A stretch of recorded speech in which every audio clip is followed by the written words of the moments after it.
1% of dudes rapping, they ain't nice as me. 98% ain't live the same type of life as me. The judge gave me life and then they sent me where the life is be. That level 4 with depth and vice, the type of stuff they like to see.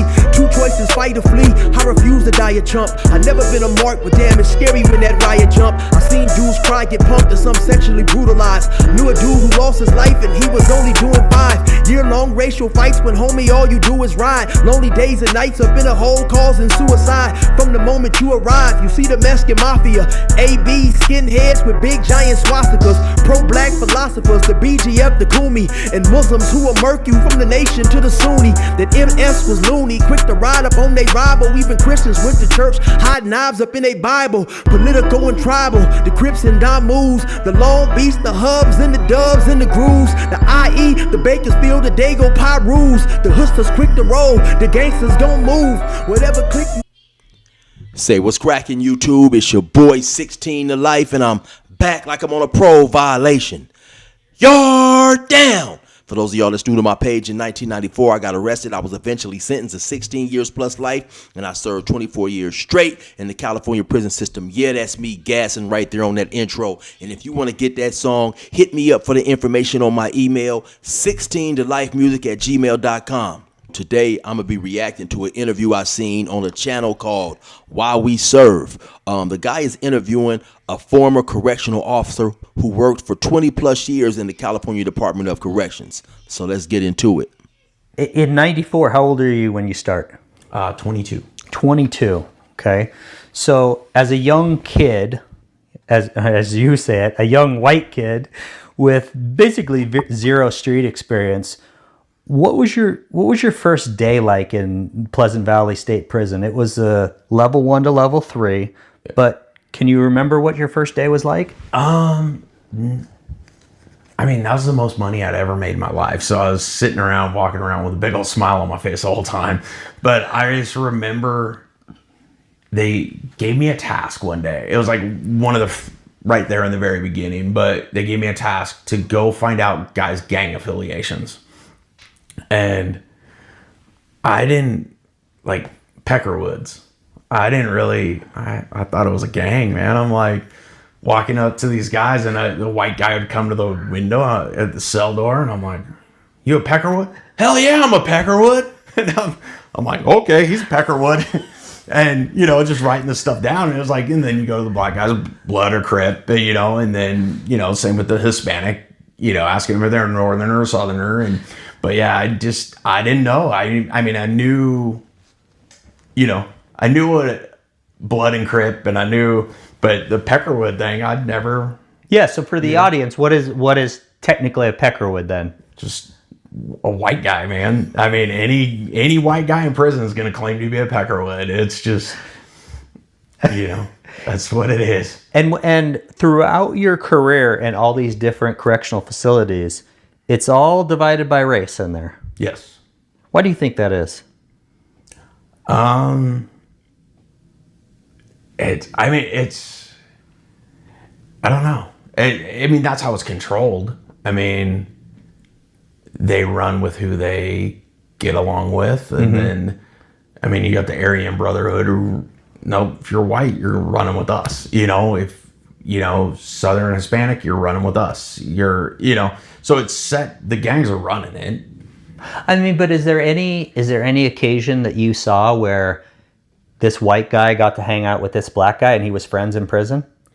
You would see it when, like, they were at their job. Like, if they were a job and they were outside and like, if you had two guys that worked for you, and one was a black guy and one was a white guy, you could see that they would actually be friends. But as soon as they went out to the main yard, everything stopped. The prison politics, they wouldn't talk to each other. They wouldn't, you know, a lot of that would change. I mean, you'd see, I mean, there would be common courtesy, but not like they would talk when nobody else was watching. Yeah. In that first facility that you were in, was there one kind of eye-opening experience where like, oh crap, even though it's level 1? Oh, I did the level 3 yard there. Oh, okay. So I was on the level 3 yard. Okay. The one that really stood out was, I maybe had about 6 or 7 months in. And the rule was for Southern Hispanics, you can't eat. They were not to do any business with blacks at all. And you definitely can't eat after a black guy. Like you'd sit down, we had mandatory seating. So you came in, they sat down, they come into the chow hall, and there was 4 to a table, and they sat, as they came in. So you'd end up with maybe 2 Hispanics, 2 blacks at a table. And there was one where it was 3 Hispanics at a table and 1 black guy. And the black guy didn't want his pancakes and offered up his pancakes to the guys at the table. And one of the Hispanic dudes took pancakes. Now, I'm not doubting this dude's story at all, right? Because it definitely could happen. But it just seems crazy to me how, first and foremost, the Mexican guy that he's talking about hadn't learned this before. This is something that you would normally learn in the county jail. And then it's also crazy that one of the other 3 Hispanics sitting at the table didn't say something to that guy like, oh, no, we don't do that, or something to stop this dude from doing it. But for whatever reason, like I say, I'm not doubting his story. Stranger things have happened. It just seems like that is something that dude should have learned in the county jail. Later in the day, we had the yard go down because there was an incident on the yard. And the Southern Hispanics tried to kill that guy for taking the pancakes off a black guy's tray. Tried to kill one of their own. Yeah, because he disrespected their race by taking food off a black man's tray. And once again, those are the rules that the Southerners implement among their own people. The Crips, Bloods, we don't have any rules that we can't give something to a Hispanic, a white person, or any other thing like that. Now, in the event you happen to give a white dude something, you may have other Crips, other Bloods, or, dudes from the Bay kind of look at you, kind of crazy or whatever, or say a little something, but only because of the politics that the Hispanics put in place. Things like that do have a tendency to make other individuals petty. Like, hey, man, they ain't going to give us nothing. Why is you giving them something? But, for the most part, there is no blanket rule on any of the brothers that this is something that you can't do. Where you're from, your respective individual collective may have something to say, but there is no rule that just forbids a black person from doing something like that. So they tried to kill him for being hungry, basically. That was a big eye-opening for me, because it was like, that was just way different culture for me. I'd never, I think I was like 23 at the time, so it was just, that wasn't the world I grew up in or knew about. So when you're walking around in these facilities, I'm assuming you don't have a gun. No. What equipment do you have on you? So in 95, you had your handcuffs, your keys, and a side-handled baton. Okay. And we had gun coverage on a level 3 yard. You had gun coverage. So you had 1 yard gunner that would cover the entire yard, and then you'd have 5 housing units, and each housing unit had a gunner. How safe did you feel walking around in any of those levels? There's times you'd really, there's times you'd really, the hair on the back of your neck would stand up at times. Mm-hmm. And usually it was rightfully so. Something would happen later on that you would find out about. You kind of become numb to it. But it is a different feeling, when you go in and the gate's shut, and it's just, you get a different mindset about it. And you're always looking, always wanted your good partners with you. Is it stressful when you look back on your career of 28 years? Is it just a level of stress that you because you always have to be aware, you always have to be, you're back, just kind of watching what's going on. Is there a constant feeling of stress over 28 years? Oh yeah. How do you deal with that then?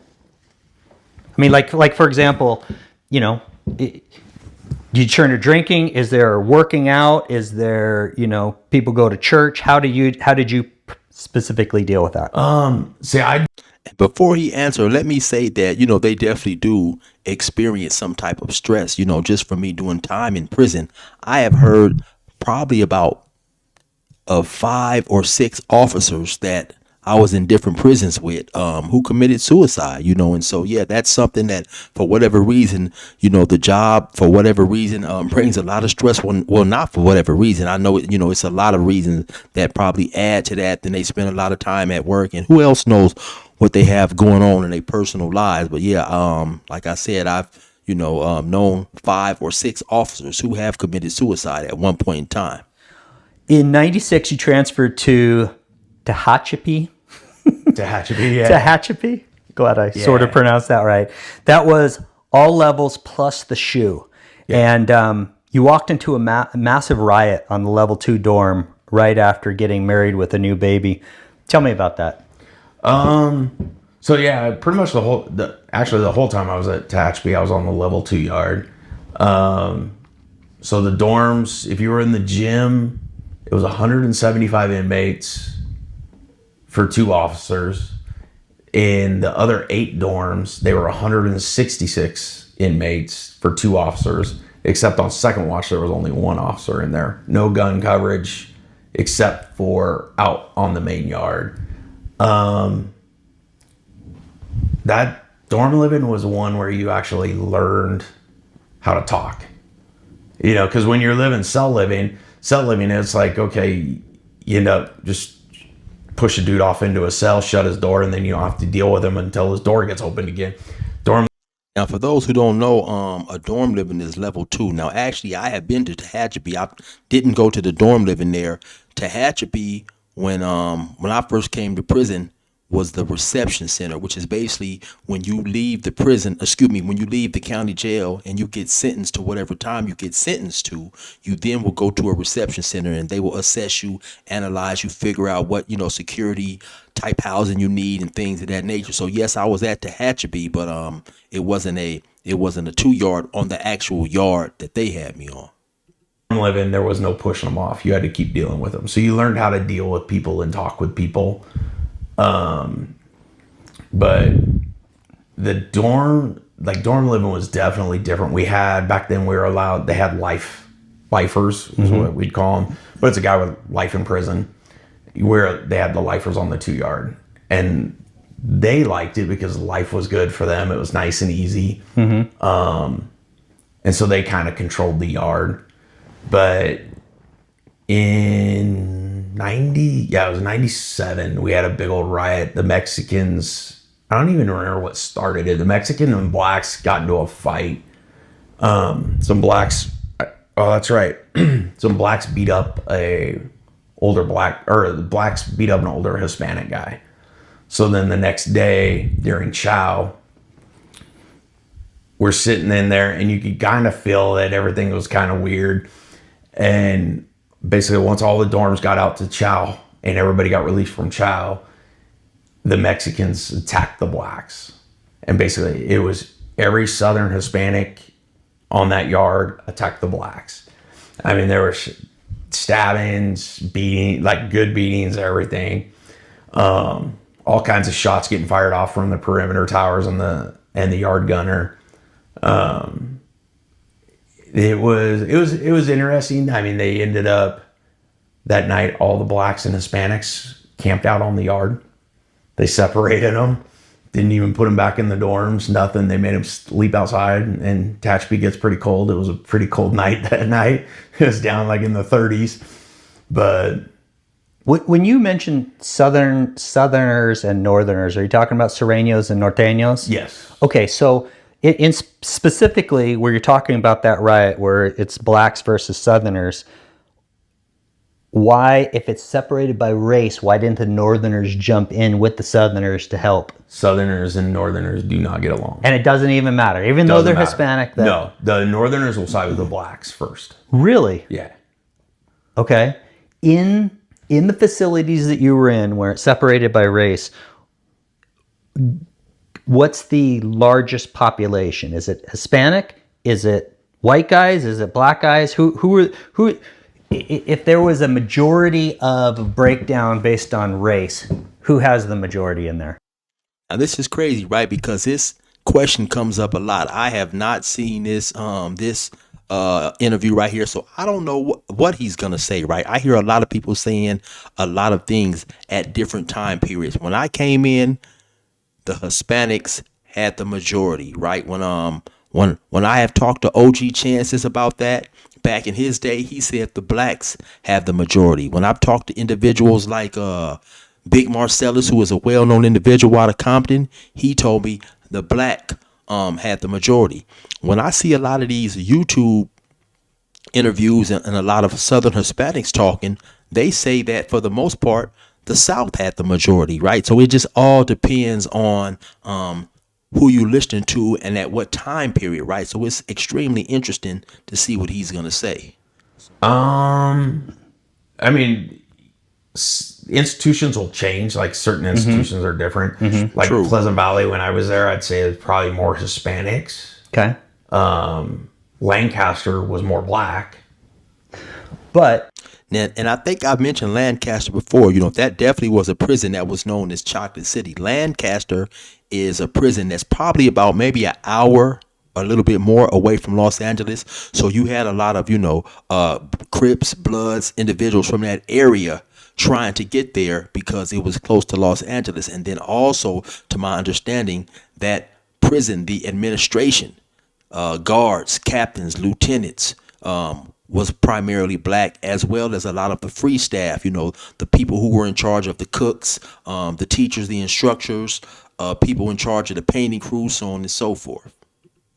to the point I just asked you, let's just say, even though one has more Hispanics and one has more blacks, is it that the Hispanics still don't have the majority because the Southerners and Northerners really aren't affiliated with each other? Southerners are always pretty big. Okay. Because they'll also take the Mexican nationals or Border Brothers, and the Border Brothers will end up siding with the Southern Hispanics. But yeah, I mean, like Lancaster is just, I'd say probably good 50%, 40 to 50% were black in the population. In the situation where you're having that riot, what are you doing in the middle of the riot? Are you like on the outside? You're just like, have at it, guys. Well, that one I was assigned to a dorm, and I was on a second story dorm, so we didn't respond. So we actually just stood on our landing. You had a stairway that led up to our door, and with a landing outside the door. We just stood on the landing, just watching everybody chasing each other, and like the Hispanics were. I remember that one in particular, a black guy was running in front of the chow hall. They had a bunch of rose bushes all in front of the chow hall, and black guy was running for his life. Man, there's like 3 Mexican dudes chasing him, and they were running along, and then one of the gunners kicked off a shot right in the dirt, right at the rose bushes, man. And you see the black guy just dive like Pete Rose, man. He just goes skidding. And then the Hispanic dude, he's like, he looks like Scooby-Doo, man. His feet are on. He's trying to spin back the other way. But yeah, it was just, you just sat up there and watched it. That was our job for that. So we weren't even supposed to respond, nothing. What did you ever not participate, but were you ever in the middle of a riot where all hell broke loose? Yeah. What do you do in that situation? You just find a corner and just let them do their thing? Yeah, pretty much. I mean, depending on the size of it, I mean, when it's a full big riot, you let the guns take care of it. The gunners will either be, depending on the severity of it, if they're hitting off lethal ammunition, or we had, what is it? Shoot, now I'm drawing a blank. It's been a while.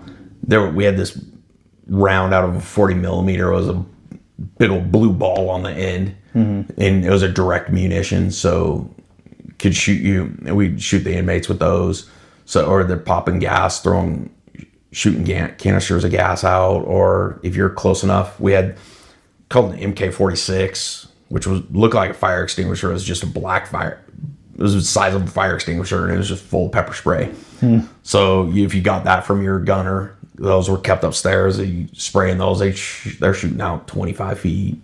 Did you ever worry in those situations though, when you're in the middle of the riot, Do you ever worry about your own safety? Like they're coming from you, or are you just like, nah, these guys are going to beat the crap out of each other? There was one in particular. It was at when I worked at CSP LAC, which is Los Angeles County. It's in Lancaster. There was one. My partner and I, we'd gone out. A big riot had occurred, and everybody got down. They'd gotten down. They'd had lots of shots, and we're out there on the basketball court where a majority of it occurred. And we're checking to see if anybody got shot. We didn't know if any gunners shot anybody or if they were all warning shots.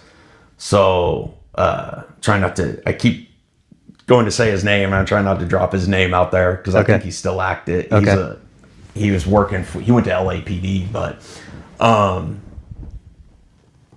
we were out there, and all of a sudden everybody jumps up. All the inmates jump up. And that often happens. A lot of times, the cats or riots will kick off, and when the correctional officers finally get there and they seem like they have the situation under control, everybody will get down eventually. Then you may have 4 or 5 individuals in a certain area just jump back up. Maybe you might have 3 or 4, Hispanics by 4 or 5 blacks or whatever the situation is, and they go to talking stuff with each other, or they make eye contact, or they might just jump back up and get cracking. So that happens, that happens often 3 or 4 times sometimes in a riot where dudes will just hop back up. And so yeah, it's always dangerous. And they start fighting again, and him and I just turn around, and we're just back to back with our batons drawn. This was we had pepper spray by that time. We'd already gotten pepper spray, but we were just standing back to back, watching each other's back. And I mean, none of them ever came out. They didn't come after us. They didn't care about us. Their beef was with each other. Yeah. So how often in your career did you ever have incidents where the inmates specifically targeted the correctional officers? Not in I was never involved in it where we had riots that were specifically against staff. I mean, you would get there was times like it would be 4 or 5 inmates might jump a staff member, but I was never personally involved in any of the riots that inmates were going after staff. Yeah, so like in those situations where you're talking about like maybe 4 guys jumping a staff member, is that more of they feel disrespected that the correctional officer has maybe disrespected them in some way, or what's the rationale behind attacking a correctional officer? The ones I can think of, the ones I'm thinking offhand, I know one of them, they were upset with one officer, and that officer called in sick that day, and so they took it out on his partner when he came in. Did you ever figure out why they were upset with the first officer, though? He was sex playing him, I guess. What does that mean? And yeah, that's something that's crazy, right? Because a lot of times these officers will cross certain boundaries or take certain liberties with convicts that they shouldn't, and that convicts will not let other convicts do. And so when you sex play, it's basically when you're making sexual jokes, talking about basically violating another man at times in a sexual way. And it's definitely something that's not accepted. It's something that's not tolerated. But let's hear what he's got to say. So he went by the night before, supposedly at it was either at last count or at lockup at the end of the night, and started, I don't know if they were engaged in homosexual activity or what, but he put it all out there. Now, okay, that's a little bit different from sex playing, right? Unless now they were actually not involved in a male on male act. If they were truly involved in a male on male act, then of course that's not sex playing. But I have actually a couple of different guards who have just seen my channels over the course of me doing YouTube, and it's crazy because I've had 3 different guards just tell me, they have caught individuals of all races on when they're walking around doing a late night count, that they've caught individuals involved in male on male acts, right? And one of the guards told me that, the dudes approached him the next day and said, "Hey man, don't speak about what you seen or whatever." And he was like, "Hey, I didn't see nothing." Then another guard told me, he never mentioned it. It wasn't his business, right? But when I say that, these guards say they have caught individuals of all races. So whether they were, whether they weren't, he supposedly had put a bunch of it out there. Got it. And so they were upset with him. And so the next day they took it out on his partner. And he almost died there, lifting him out and everything. Really? Yeah. Now, that's kind of crazy that they took it out on his partner, because due to the fact that the guard put it out there, it seemed like they would have wanted to get that specific guard. But sometimes when individuals get upset, they get upset, right? I heard of her. Well, not heard of her. I was on the yard when a similar situation happened, and this occurred between some black dudes, right? A dude comes back to his cell, and I actually interviewed the dude later on, and he's not paying attention. And his cellie has a window cover up, which normally means that, he's in there using the bathroom. But he's talking to somebody. He's looking back this way. He's rushing back to try to get back to the cell to watch the Laker game. And he opens up the door and he catches his cellie and somebody else involved in a male on male act. And like a day or two later, out of embarrassment, they came out of the cell and they rushed him, and they started fighting. And of course, all of it was an attempt to get off the yard, because due to the embarrassment, and one dude who got caught in this act, he was an extremely tough talker on the basketball court, older dude, always talking tough, and just it's so, of course, I'm sure he was embarrassed to be found out, caught in that position. He medically retired out of that. Had brain damage, all kinds of stuff. You'd think that the inmates would be very wary of attacking a correctional officer, just knowing that, I'm assuming that the penalties are going to be pretty severe once you're in there. Not in California. I mean, it might be in other states, but not in California. I mean, so Manny Gonzalez was killed by inmate Blaylock. And, Now, what he's talking about is you had a Crip from East Coast kill an officer. I believe it was in Chino, right? And there is very popular, I don't necessarily know if I want to use the word rumors, but there's a very popular story that this officer was a dirty officer. And actually, I believe OG Chances was down there when this occurred, or he got there shortly afterward. And word was that the officer had tried to bring in a knife to get this Crip stabbed. And the Crip found out about the plot, and he ended up killing the officer.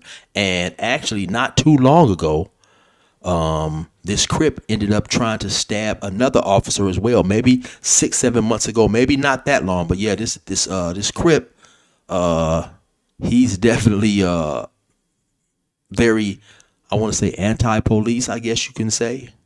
No, I'm sorry. 2004, maybe, somewhere in there. Please forgive me. If any of the CDC guys, please forgive me for not remembering when Manny was killed. But Blaylock just tried to kill a correctional officer at CSP SAC last month. Why? Dude he should have already had the death penalty. Yeah. But he's not. He's walking a main line.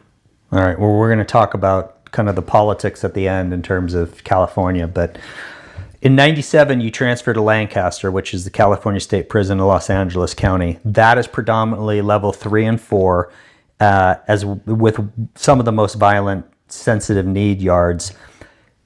Tell me, do you notice a distinct difference when you're walking around a level 1 and 2 versus a level 3 and 4?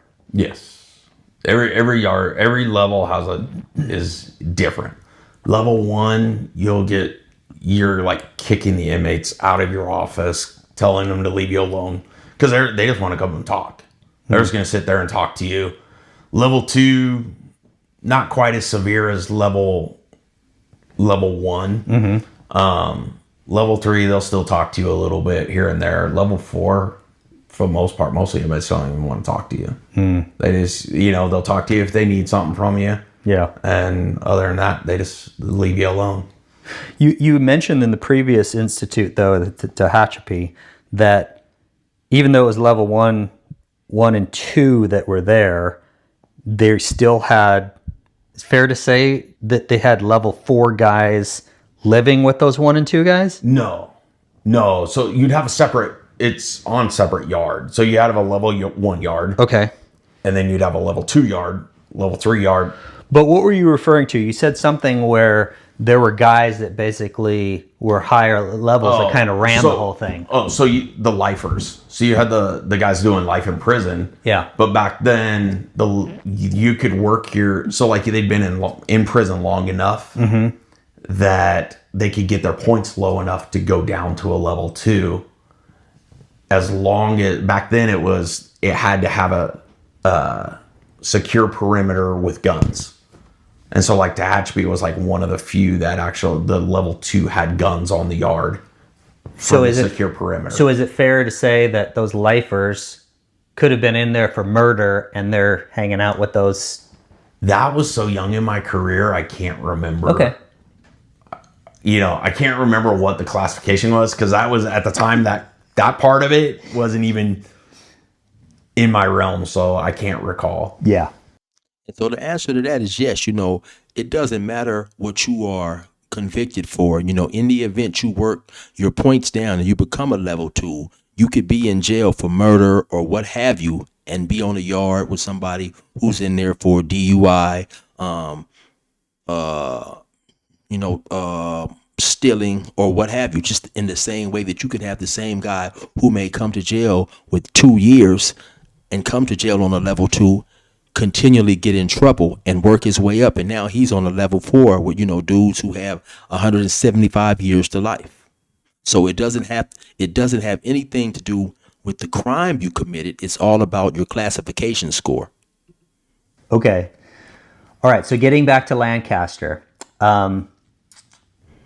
basically you had said that basically these SNY, these sensitive need yards, the state full of famous dropout gang members. Yeah. That's fair to say? Yes. And I'm assuming the more famous you are, the more control, the more violent. Is that fair to say or no? So in the prison world, they'd be famous. In the prison world, they're famous. There's 2 of them. I know 2 of them that come to mind. One's written a book. One's had TV specials put on about him. They were both on that yard. You had another one, American Me. One of them that was in there. He was depicted in there. Was on that yard. So, you had a lot of those guys. So, the 2, the one that wrote a book and the one that had the documentary, they had, to my understanding, they committed a lot of different murders and stuff like that. Is it fair to say that the SNY yards are more dangerous than the regular yards? So, not usually, but on Lancaster level 4 SNY C yard was all the gang dropouts. So the biggest thing that controls prison and it controls prison and lets prison run is the politics within the prison.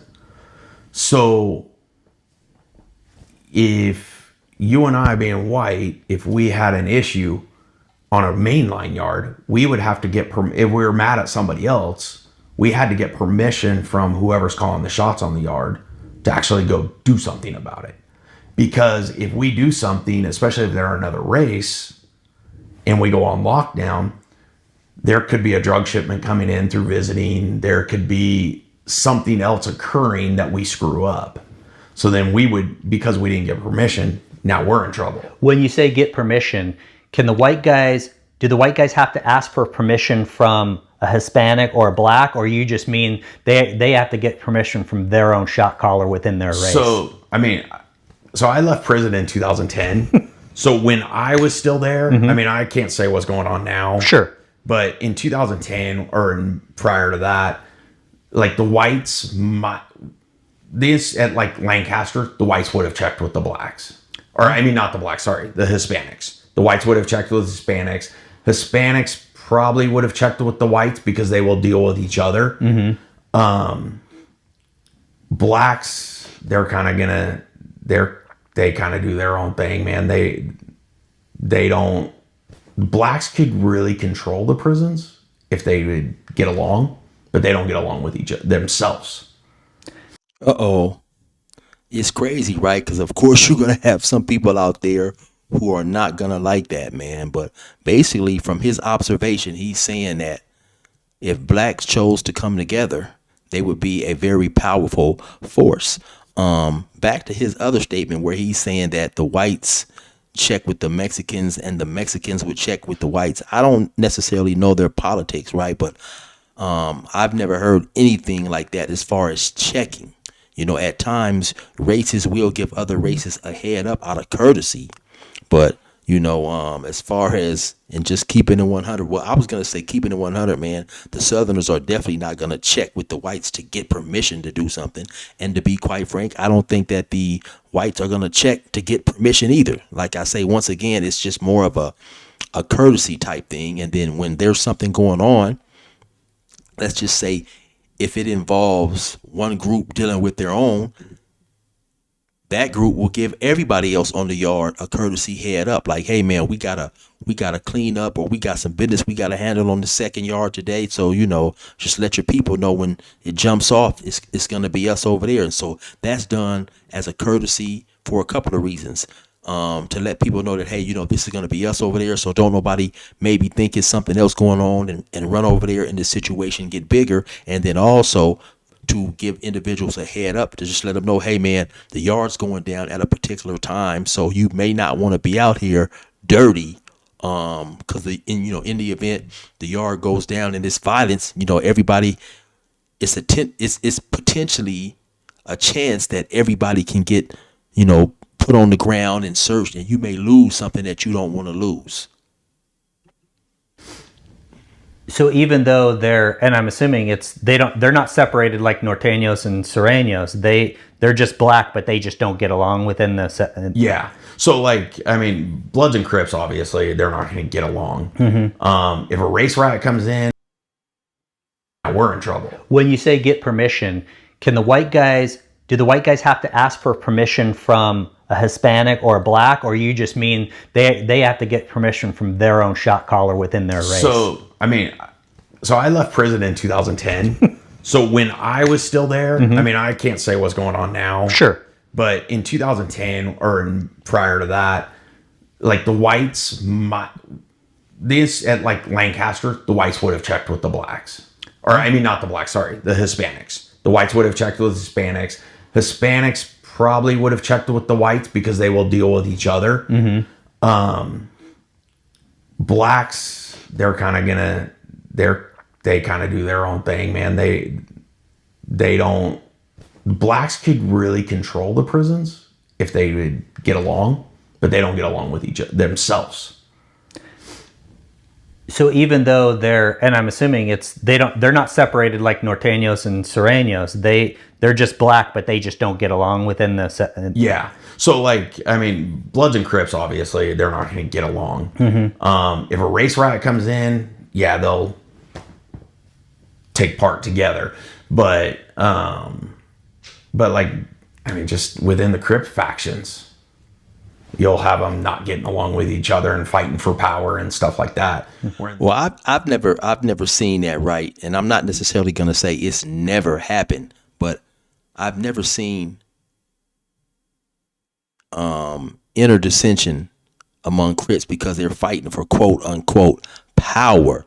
A lot of times somebody may have done something that somebody else disagrees with. It's not necessarily, for the most part, for power to try to run or control the car. It may be a disagreement, right? At times, you may have individuals from the same car who bump heads or whatever, but I don't necessarily think it's for power. Within the the Crips and the Bloods, for the most part, you don't necessarily have one individual shot caller who wants to run and dominate the entire car. For the most part, you have certain OGs or individuals who have served time for quite some time, and due to their reputation and due to their knowledge of how prison politics go, they may have a strong dominant voice in their collective. And this Hispanic, the Mexican mafia controls it. I mean, yeah, you'll have gangs that fall in and out of good grace at times, but the mafia still controls it all, or did. During your time working in these correctional facilities, was there one race in particular that you thought was, or maybe one group? So, like, for example, did you think blacks were were the most violent, or Hispanics the most violent, or conversely, was it the Crips were always seemed to be the most violent, or the Norteños seemed to be the most violent? The Fresno Bulldogs were the most unhinged. Okay, and what race? Because I don't. They're Hispanic. Okay.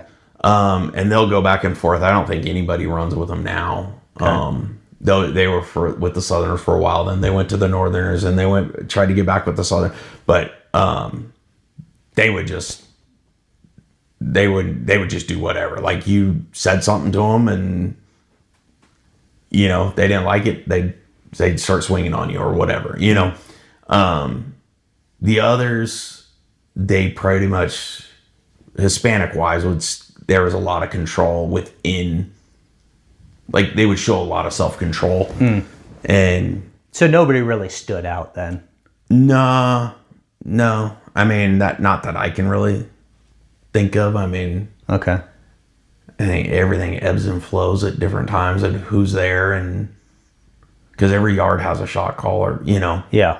And so depending on who's controlling the yard and what the orders are, like from the mafia, what the orders are coming from, used to be Pelican Bay, because that's where, or even the streets of who's running it.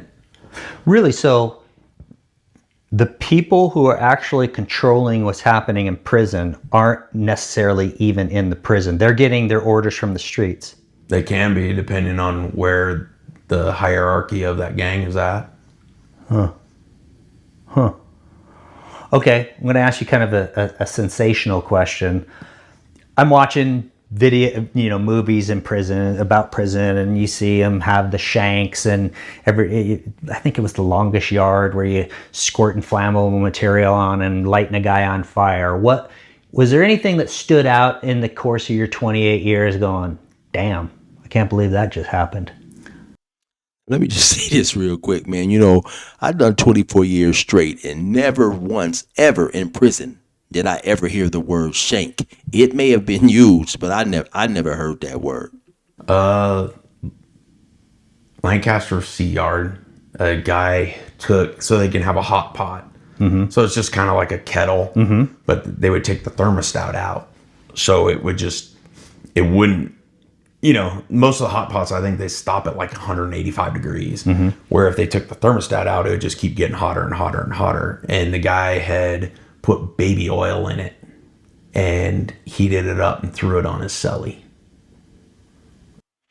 I happened to run across a dude when I was working in the hospital who his cellie had heated up some baby oil and stuff and threw it on him. And man, this dude had some horrendous burns, man. This dude was extremely burnt up from like his face on down to his chest. And I felt sorry for the dude, man. And they only kept him there maybe about a week and a half, 2 weeks, and sent him right back to the 4-yard. So yeah, there's definitely, and so a hot pot is basically like a small little, almost like a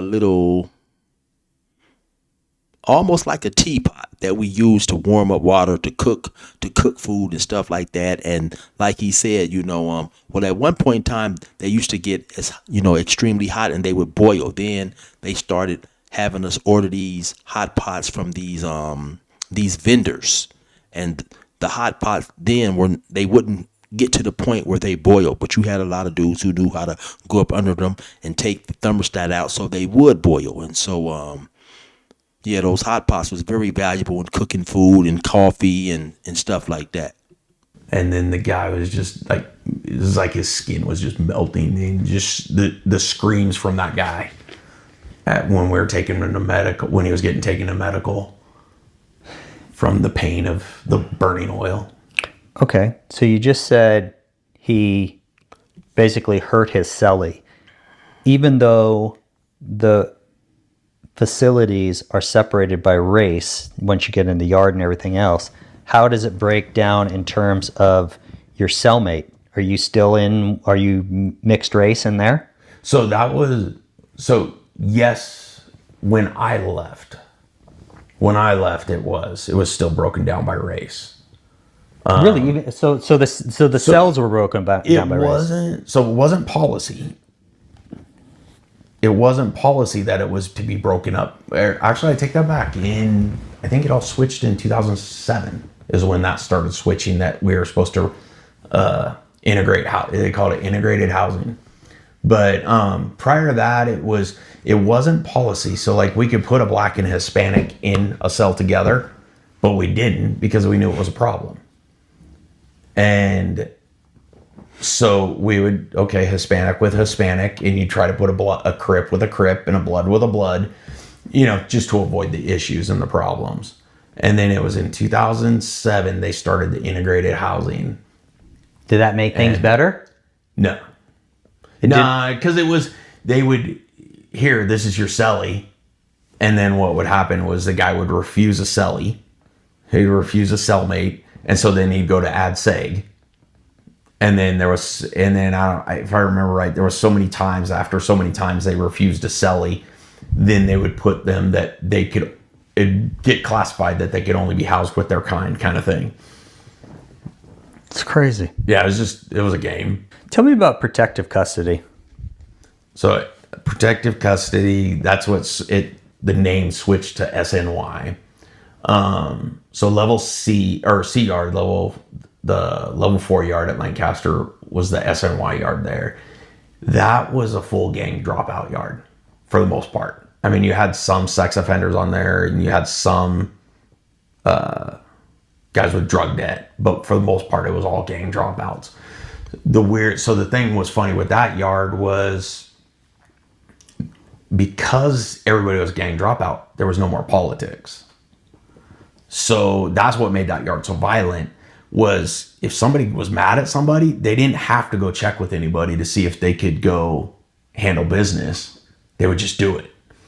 So there were so many stabbings. In 2004, we had four murders in 4 months. So January, February, March, and April, you had a murder each month. And that's, at the time, there was only, what was on that yard? 1,100 inmates on that yard.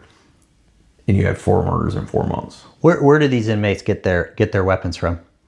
I mean, they can make them. I mean, melting down toothbrushes, doing stuff like that, and then just sharpening it up. That yard had construction vocations, which it's a little bit harder to get the stuff from the back in the vocations area, but that yard had a paint shop, drywall, masonry.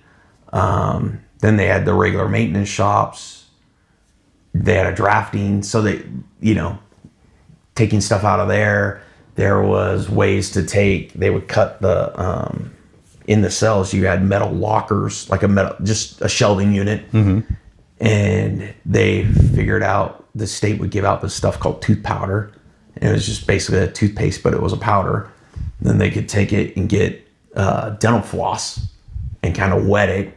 And they would actually use it and cut metal with that. So they would cut apart the desk parts of the desk, and then fashion what they cut off. They'd get some paint and cardboard and fashion it up to make it look like a weld, and with toothpaste and that kind of stuff. And I mean, a lot of things you're saying, I mean, it sounds like these guys are kind of creative geniuses when the they ingenuity is unreal. Yeah. How about, and I'm assuming drugs and all that stuff are in any of these facilities, but in terms of ingenuity, are they making their own, like, homemade wine or homemade, how are they doing that? The wine? Man, I don't have a whole lot of patience to do a whole lot of stuff, right? But once again, and I've said it many times before, the ingenuity of some of these prisoners and some of the things that they could do up in there it's just miraculous. You know, you give some of these guys a little bit of time on their hand, and these dudes, man, I have seen some extremely innovative things in there. You know, you have dudes with so many different talents, right? And it's a trip because if a lot of these dudes didn't get caught up in the street life, they definitely could have went on to much bigger and greater things, you know. And it never ceased to amaze me, some of the creations these dudes would make. Lighters out of salt water and just all types. Dudes could fix TVs and just all types of different stuff. Like I say, I don't have the patience for a whole lot of that stuff, but some of the creations and some of the things people would come up with just never cease to amaze me up in there. Mine? I mean, they would get, because, you know, you just got to give them their fresh fruit and vegetables or fresh fruit and stuff. And so, you know, they're just stockpiling fruit. I mean, a sea yard was a big one because we were always on lockdown. So you'd take the fruit to their cell just, you know. Yeah. And so you'd just have the guys making the wine. And shoot, there was an inmate, when I was at Mule Creek, there was an inmate that would make brandy. Really? Yeah, it was a family recipe. He knew his grandma did it, his mom did it, and he knew how. And I don't even remember, but he light it on fire, and depending on the color of the flame, would identify what proof it was. Is the brandy being made out of fruit, or do? Yeah, he was making it with fruit. Wow. Yeah. Wow. Okay. In 2007, you go to Mule Creek State Prison, and that's also a level 3-4 SNY institution. Did you notice a difference between Lancaster and Mule Creek? Yeah. In what way? Lancaster, because it was a more violent institution. The training that we received there was far superior, I would just say. You know, we were more used to dealing with stuff, so we trained for it more. And we had staff that really enjoyed the training, so they liked teaching the training. So, and then you go to Mule Creek, the inmates weren't, I mean, it had 2 level 3 yards that are SNY, and those are pretty much all, some are sex offenders, but for the most part, they're all drug debt guys. And it just wasn't nearly as violent, and there weren't nearly as many incidents. A lot of the guys there were just wanting to do their time, didn't want to deal with the politics.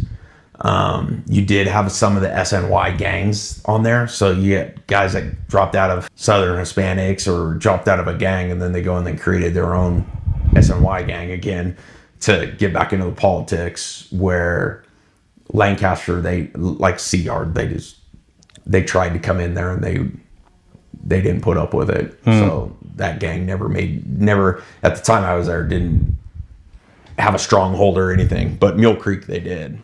So I'm going to wrap the interview up right there. It was pretty long, probably another hour or so. So if I get maybe 15 or 20 comments in the comment section saying react to the rest of the video, I'll do that if you guys show an interest in it. Anyway, you already know what it is. It's your boy 16 to life. Resume normal program.